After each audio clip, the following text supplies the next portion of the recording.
welcome back. As mentioned previously, this is a two-part episode. If you haven't already, please go back and listen to part one as part two starts now. I hope you enjoy. Pose it. So let's just say neither one of them tries to initiate something, but one weekend they're away for something and he's the assistant. He takes her out for dinner to thank her for all of the awesome stuff that she's been doing for him, and he goes to his room, she goes to her room. They decide, hey, why don't you just come to my room and hang out for a little bit, and they're laughing, they're having a good time, and then that's too far. Going to the room is too far? Absolutely. All right. When a man and a woman who have an unspoken connection go into a place where you can go from horizontal to vertical, it just becomes who is going to say we can't do this, and who really can if you've already built that emotional connection. Now at this point you're just now let's dip my toe in and see if the physical works too. So the minute he says come back to my room and we'll have more drinks, now you've crossed the line. You're in trouble. So we're blaming him. Yeah. All right. In that situation now, but vice versa though, if the assistant goes, come back to or she calls him and goes, I can't seem to turn on the TV. Can you come help me? Now she's to blame. And that's my stance on it. I feel like that. I like that. It's you can very quickly blur the lines and cross the lines. Okay. But in an emotional situation, it's hard to, I think, in that particular scenario I'm going to run with, it's hard to necessarily say the wife is to blame, because everybody's got their thing that they're trying to figure out. Yeah. And lines get crossed, lives cross paths. But if you're now saying, can you come to my room and help me do this? Once you take it out of the office, even though it's already inappropriate in the office from an emotional perspective, the minute you don't think the first inappropriate thing was the late night dinner? I mean, no, because just the two of them, though. Yes and no, because if that's his direct assistant and he wants to, I mean, he could give her a gift card to flipping keg and be like, have at it. But if they're like both out of town he's like, let's go have dinner and just chat and talk about work and gossip about people. That's already, it's already too far. But the minute you take it back to the hotel and you don't end there, that's where I think you've gone too far. Would I be, if I was his wife and I heard he had dinner with another woman? Hell yeah, I'm gonna be still mad. Gonna be like, wait, why did you guys have dinner? Like, you guys were all day together at the conference. Right. Why are you going to dinner? Right. I would give her that black without everybody else, or if there's anybody else there. Like, that's just like. Then she could be mad about that. But the minute he decides to go past that dinner, now it's either him or the assistant to blame. Whew. Okay. So now we're gonna flip it and say it's the opposite. Okay. The wife or the partner is doting on her husband. She bakes cookies. She irons his clothes. She does everything, but she don't put out at all. And so he loves his wife to death, but physically he needs. Oh boy. So it becomes a physical only situation. Okay. Oh God. Oh no. Oh God. Oh, Karina, I can already hear the little thing spinning in your head. The situation.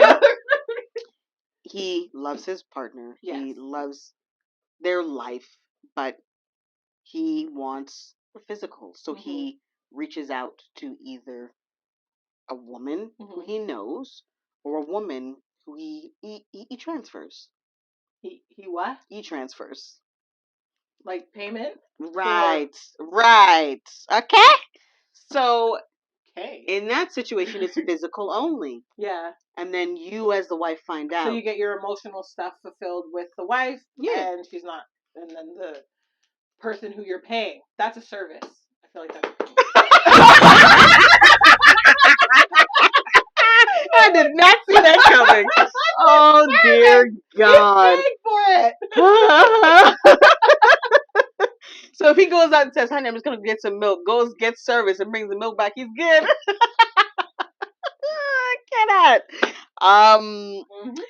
Physical only. And I'm only saying that because he's not hurting nobody. Like, if you're going and you're doing this stuff and you're not doing it protected, and then you're coming back to your wife and you're giving it to her, and God knows what other things you're transferring over to her, but she ain't touching you anyway, and you paid for it. So you really feel like it's okay? Yeah. Sorry, girl. But good job though on the laundry and shit. That's awesome. Cannot. Honestly, what is your thought? I kind of feel the same. Yes, high five. I know. No. No. I only do. It took me a long time to get to this position because Ori and I were watching a show and we posed. It was kind of like the same situation, and I posed a question to him, and his response. This was like a couple of years ago. It put me off, and we went back and forth about this scenario from a TV show a couple of times, and he was like arguing. He's like, "Don't you think at that point the woman should say, you know what? Physically, I can't meet your needs, like you said previously. That would be the nice Open thing to the do. relationship." Yeah. But she refused to do it. And again, I think the show's called Good Girls, if you remember. The main character, he eventually cheats because the wife wouldn't put out because she had, I think, postpartum for a really long time, and then she just kind of tapped out of the physical part of the relationship. But she was the homemaker. She baked the cookies. She took the kid. Like I think they had like 3 or 4 kids. And he was kind of arguing, why wouldn't the wife at that point be like, you know what, I love you and I want to be with you, but right now I can't meet your physical needs. Yeah. I'm giving you the go ahead to go seek them elsewhere. That would be the healthier way to go about it. But if that conversation does not occur, or she's not willing to hear it because, I don't know, emotionally it triggers her into some, I don't feel worthy enough or I don't feel good. God knows whatever the case is. I'm just saying the men pay for his service. I think in that situation, I would be like, you can't expect somebody to just sit and twiddle their thumbs and wait for you to figure it out, especially if you're not seeking the help. But if you care about that person, like you love that person, you know that their needs are not being met. If you're not helping them get those needs met, and you're not actively trying to help yourself to get past your problem, then you should either give them a card. Even if you are actively trying to deal with these issues, you're going to therapy and all this stuff, how long do you expect this person to wait to get their needs fulfilled while you work out your stuff? So I'm just saying, like, the I would say healthy or just fair thing to do would be like, okay, I know that this is a problem for you. I know it's been a long time. I know it's been a long time, and I would never want to do this for you to you. But I can't do that right now, and it's going to be a really long time before I can do that again. So this is what I'm saying you can do, but these are the rules of that. And so as long as those rules don't get broken, you would say, I'm comfortable with you doing this because I don't want to lose you. I just know that this situation is difficult for both of us, and I can't meet I can't meet your needs right now. So I need for you to go meet them elsewhere. And if you can do that in a safe and healthy way, then we can work on us after that. Once we come back together.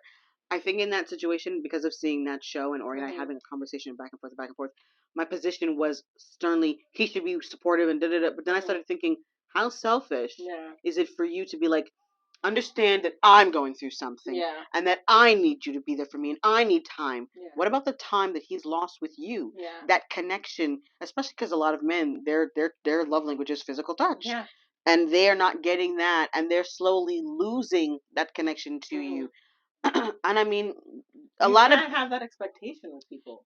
And a lot of... because we're all human. Right. Like, we're human beings. There's nobody that's more capable of suffering through that.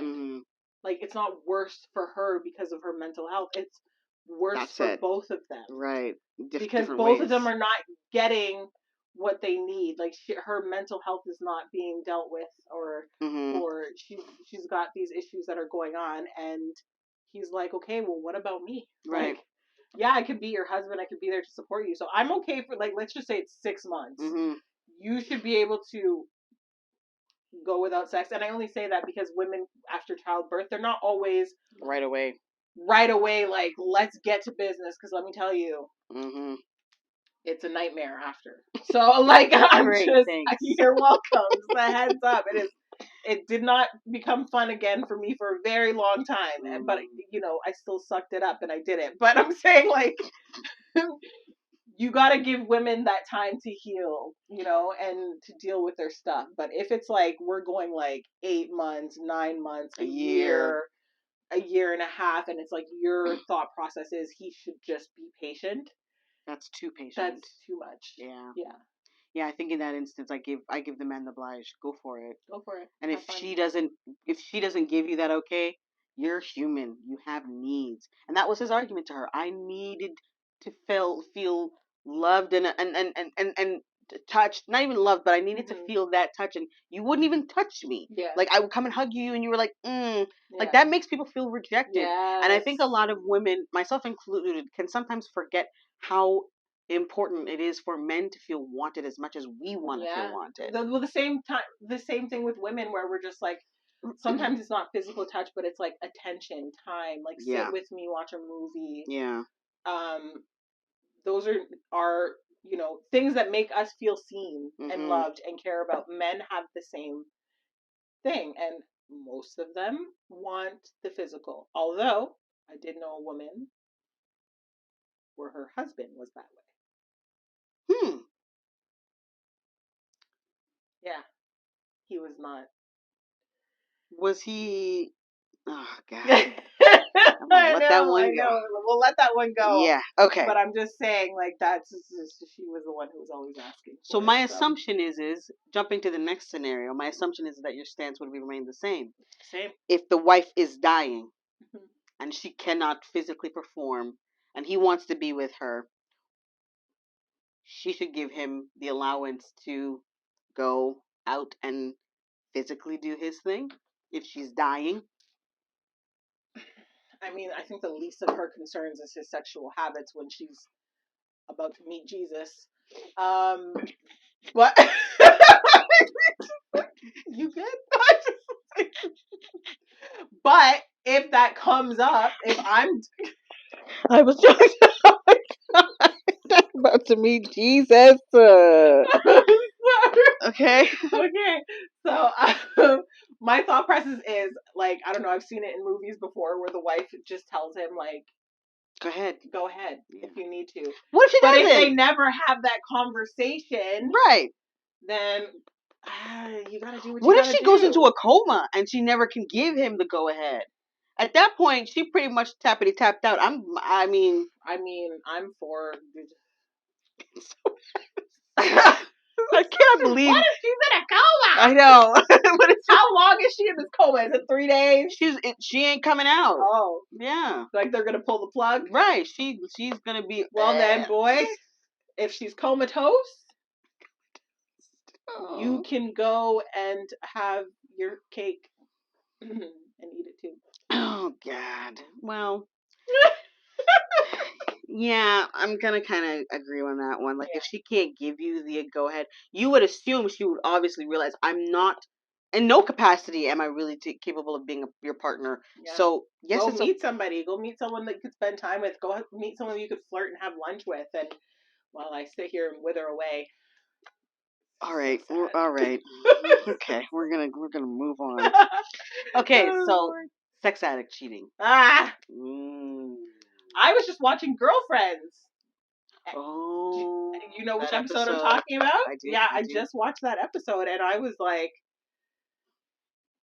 yeah, I mean, for sex addicts, it is just sex. Mm-hmm. Like but if you're dating a sex addict, then your sex is also just sex. Even if he says that it's more than that, a sex addict really has a tough time separating those two things, even with therapy and stuff. So I'm really not about to try and make a sex addict my husband anyways.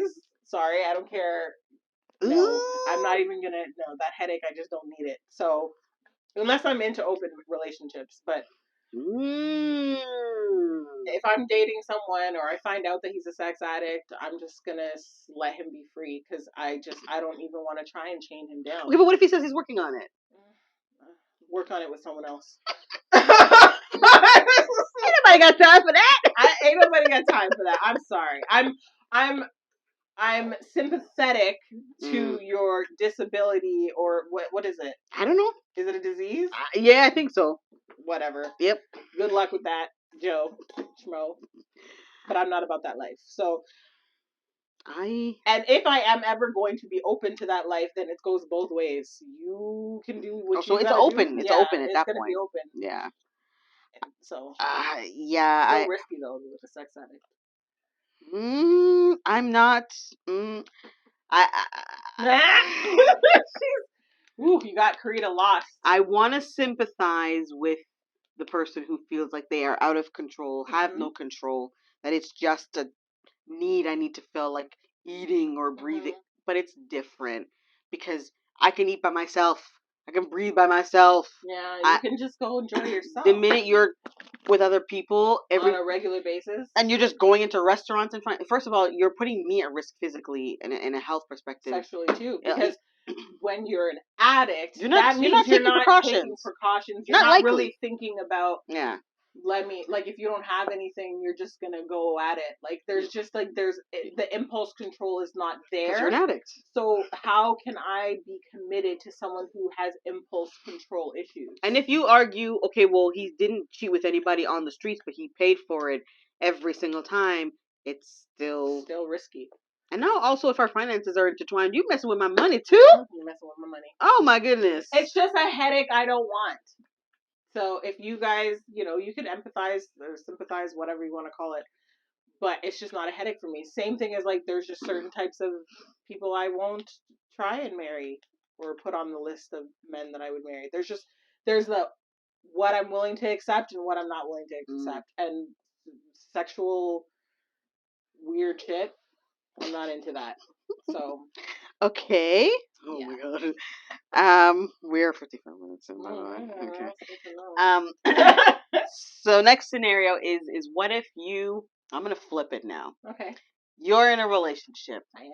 Long term, 7 years. Oof.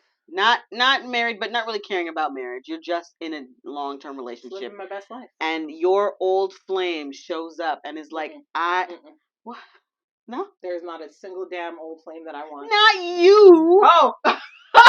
Oh, am I somebody else? Yes! Okay, I'll be Rebecca. You're the scenario woman. Oh, Lord. She's like, As a scenario woman, your old flame from 3 years ago who, right before you met this person. So that's not 3, that's 7 years. I know, that's why I flipped it. Yeah. That's why I changed it. It's not, you weren't with this person in the middle of the current relationship, but right before you got into this current relationship, this person was the love of your life, but he had to go to Africa to build huts, and he didn't know when he was coming back.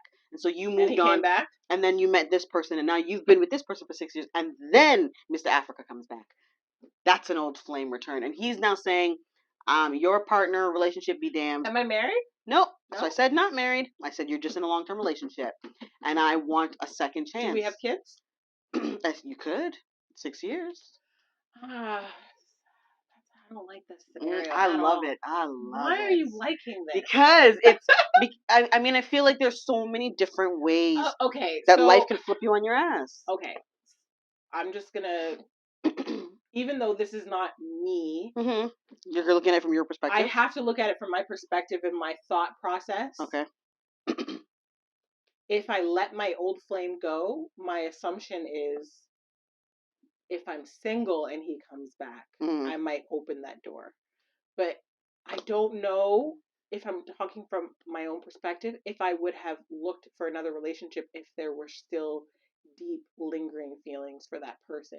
9 times out of 10, I would have taken that time. But what if you didn't fully...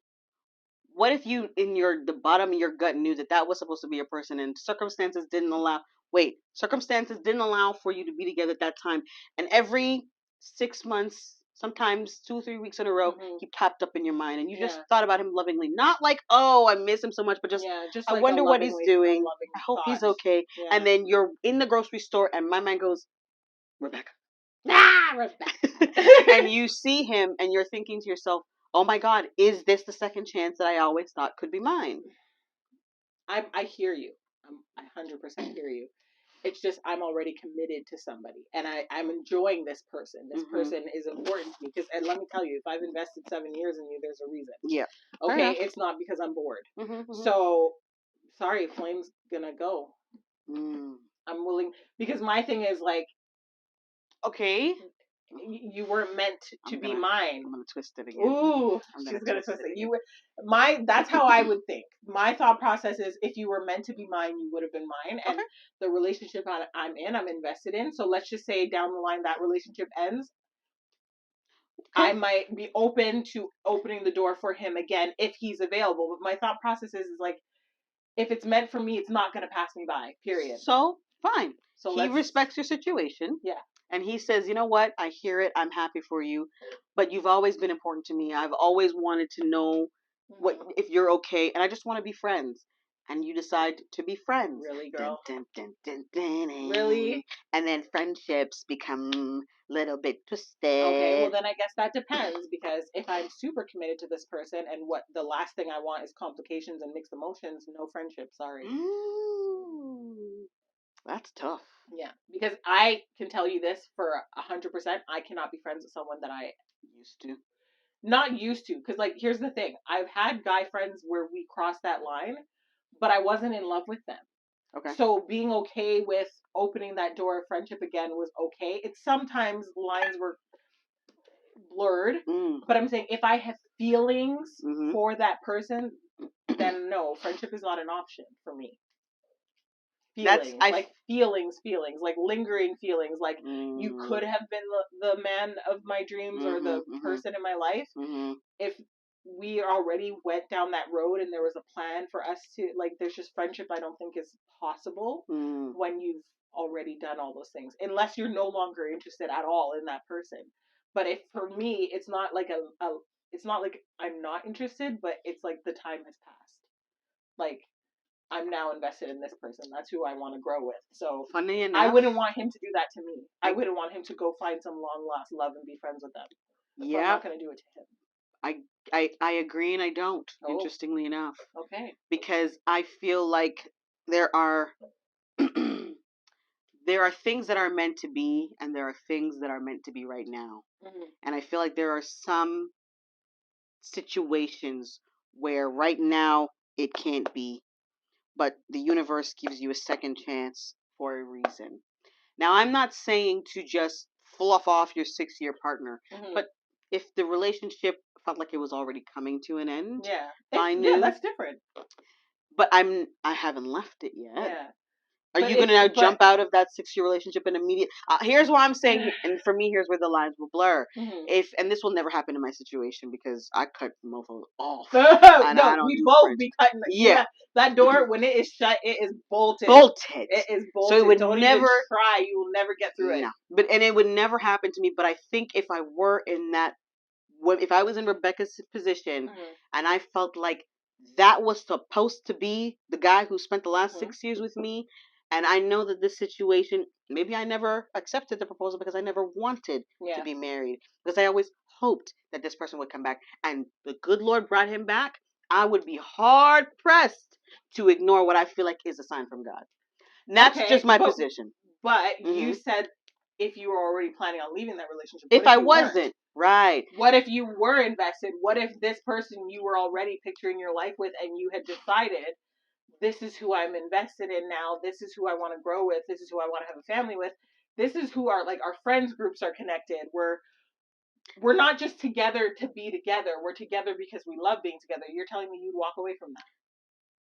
Potentially. Oh. I think things can always change. Friends groups. Yeah, if it changes, it changes. But I'm saying, in the now, in that very moment, there's nothing wrong with the relationship. No, there's nothing wrong with that person, and the love is 100% there.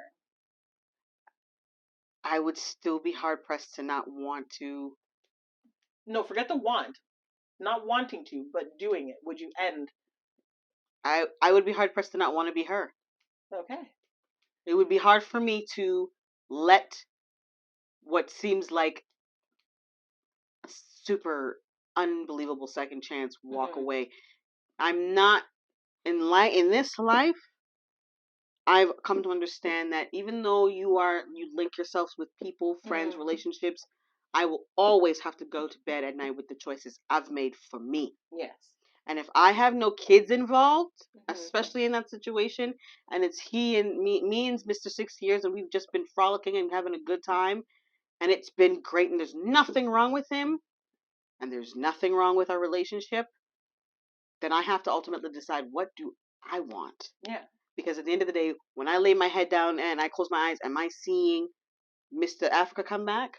Or am I seeing my future with Mr. 6 years? Okay. If I cannot not stop thinking about Miss Africa, then I have to do myself what could be a disservice down the line. Yeah. But I may have to pursue what I think is potentially my second chance. And if I lose both in the end, none of it was meant to be. Yeah.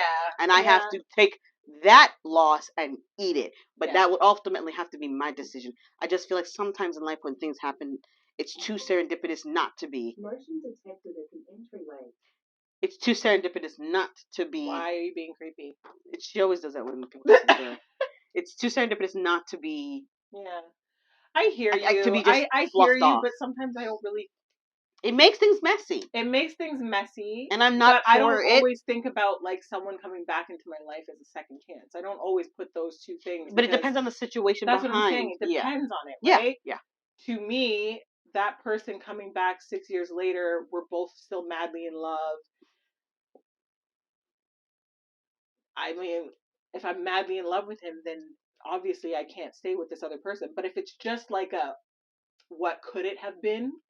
Yeah, then it's different. Like, yeah, no, if it's not like a what, no, it's not, me saying what I'm saying is not like a, oh well, I just kind of want to see. Mm-hmm. No, it's like in my gut, I feel like that's supposed to be my person. And while you can love more than one person. Yeah, of course. I don't think you can be in love. No, and if I'm feeling like the person that I'm with now is a person I love because we've spent the last 6 years together and made memories, but this person, I just long for him to be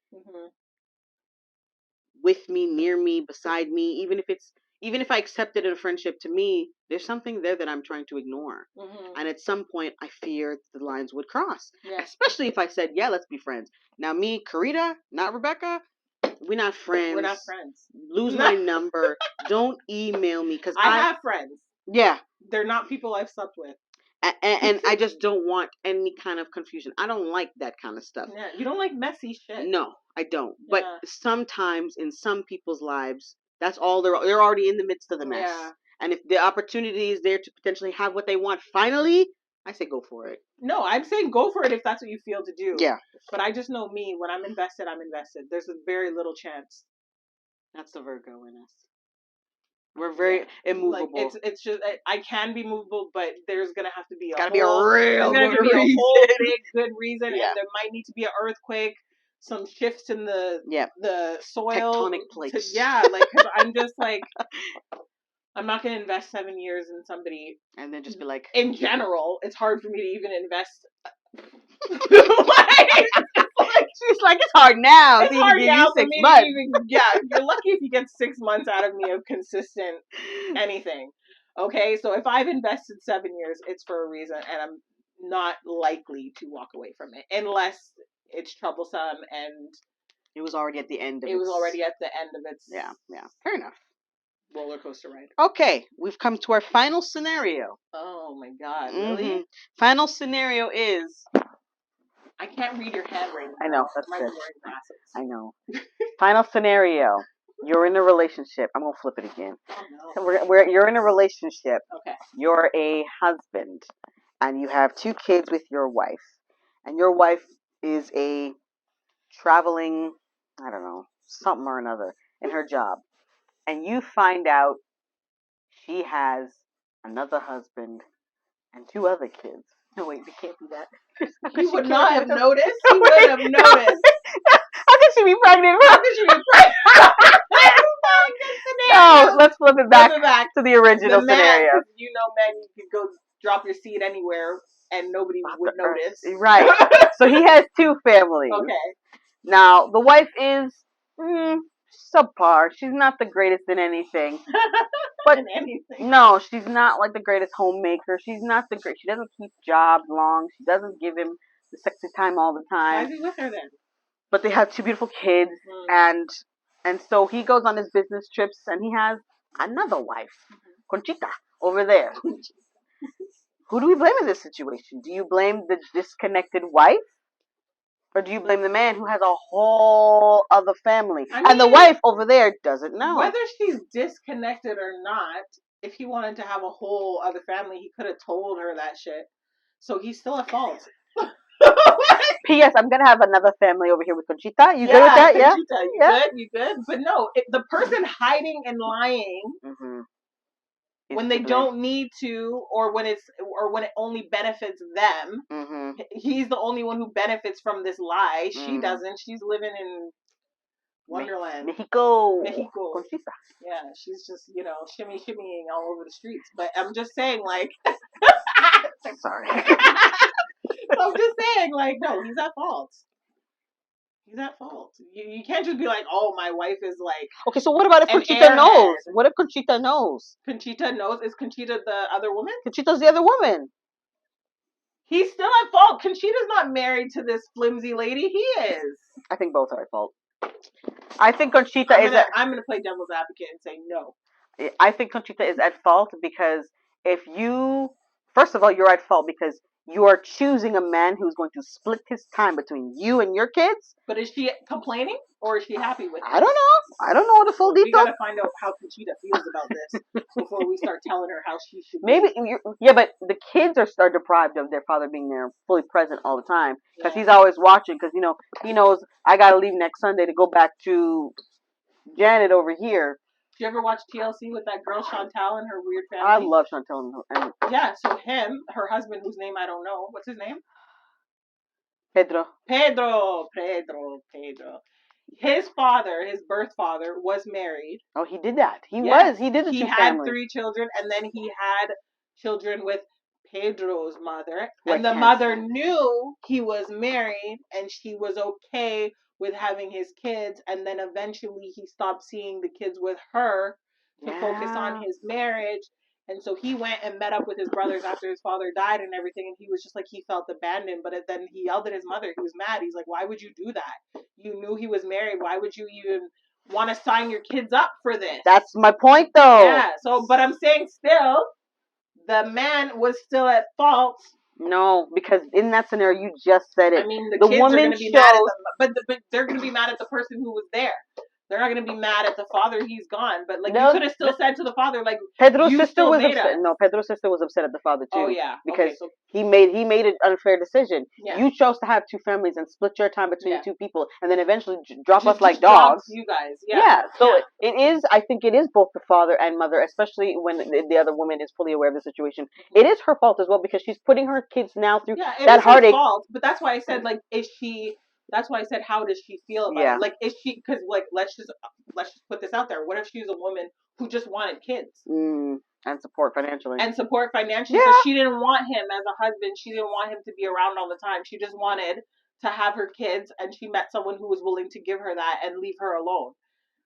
What if that's what she wanted? So if she's okay I still think it's with the life she chose, it's 100% unfair to the children. It's unfair to any child who doesn't have both of their parents. So I still blame her a little bit. Okay. Yeah, my stance doesn't change. If Conchita's fully aware of the situation, and she's like, yeah, you can go, and every time he leaves, the daddy, Pedro and Consuela, they cry their eyes out every time he leaves, and Conchita's like, it's fine, he'll be back in 2-3 weeks. She's fine. It's a selfish ass decision. She's fine with it because she's getting her ways. They don't get their daddy 24/7, and neither does Janet over here with Billy and Conchita go find them a new daddy. I mean, but it's never the same. Yeah, I guess, fine. Especially if, like you said, she's good with him not being around because selfishly she wants her cake and eat it too. This is about her selfish decision and his selfish decision. Okay, it's selfish, but it's her choice. Okay, we are not going to agree on this one. Not on this one. Conchita, live your best life. No, don't do it, Conchita. All right, we gotta wrap this up because this went on a real long time. Or do you have more? No, that's the end of the situation. I was gonna ask have you ever been cheated on and how you felt about the other woman. I'm gonna say my situation really quickly. Yeah, you do that quick. It happened in university, and my boyfriend at that time, he lived on campus, and I was starting my college career, and he was joining clubs and meeting people and socializing because he lived on campus. And then he met a girl in a club.